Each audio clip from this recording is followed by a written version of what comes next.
Friends, நேற்று hospital admit ஆன video பார்த்துருப்பீங்க. இப்போ வந்து மார்னிங் சீக்கிரமாகவே எனக்கு வந்து ஆப்ரேஷனுக்கு எல்லாமே ரெடி பண்ணி விட்டுட்டாங்க.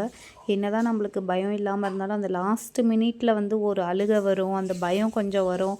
ஸோ எனக்கு இவங்களெல்லாம் விட்டு போகிறத பார்த்து எனக்கு அழுகை ஸ்டார்ட் ஆகிடுச்சு. ஏன்னா எனக்கு பாப்பாவை பார்த்தோன்னே ரொம்ப அழுகை வந்துடுச்சு. அதுக்கப்புறம் என்னை ஆப்ரேஷன் தேட்டருக்கு கூட்டிகிட்டு போயிட்டாங்க. எங்கள் வீட்டில் இருந்தவங்களாம் இங்கே வெளியே வெயிட் பண்ணிகிட்டு இருந்தாங்க. என் ஹஸ்பண்ட் வந்து ரொம்ப பயந்துட்டு இருந்தார், என்ன ஆகுமோ எப்படி ஆகுமோ அப்படின்ட்டு. அதுக்கப்புறம் அவரை கூட்டிகிட்டு போய் குழந்தைய காமிச்சாங்க. எனக்கு ஆப்ரேஷன் தேட்டர்லேயே காமிச்சிட்டாங்க. வயிற்றுலேருந்து எடுத்தோடனே எனக்கு காமிச்சாங்க. ரொம்ப ஹாப்பியாக இருந்துச்சு. அதுக்கப்புறம் என் ஹஸ்பண்டை கூட்டிகிட்டு போய் காமிச்சாங்க.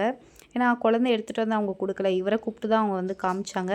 ஏன்னா என்ன வந்து நார்மல் வார்டுக்கு ஷிஃப்ட் பண்ணும்போது எங்கள் பாப்பாவும் சரி எங்கள் வீட்டுக்காருக்கும் சரி ரொம்ப ஹாப்பி. வந்து என்னை பார்த்துட்டு இந்த குழந்தை தான் பிறந்திருக்கு அப்படின்னு சொல்லி ரொம்ப ஹாப்பியாக இருந்தாங்க. அதுக்கப்புறம் என்னை நார்மல் வார்டுக்கும் ஷிஃப்ட் பண்ணிட்டாங்க. அங்கே கேரிங் வந்து பார்த்திங்கன்னா டாக்டர்ஸும் சரி சிஸ்டர்ஸும் சரி அவ்வளோ சூப்பராக என்னை வந்து கேர் பண்ணாங்க. ஏன்னா நம்ம பேரண்ட்ஸ் வந்து அந்தளவுக்கு கேர் பண்ணுவாங்க, பட் பேரண்ட்ஸை தாண்டி அவங்க ரொம்ப நல்லா கேர் பண்ணியிருந்தாங்க. எங்களுக்கு வந்து February 7 மார்னிங் 6:01 தான் பேபி வந்து பிறந்தது. ஸோ என்ன பேபி பிறந்துச்சு அப்படின்றத நான் நெக்ஸ்ட் வீடியோவில் சொல்கிறேன்.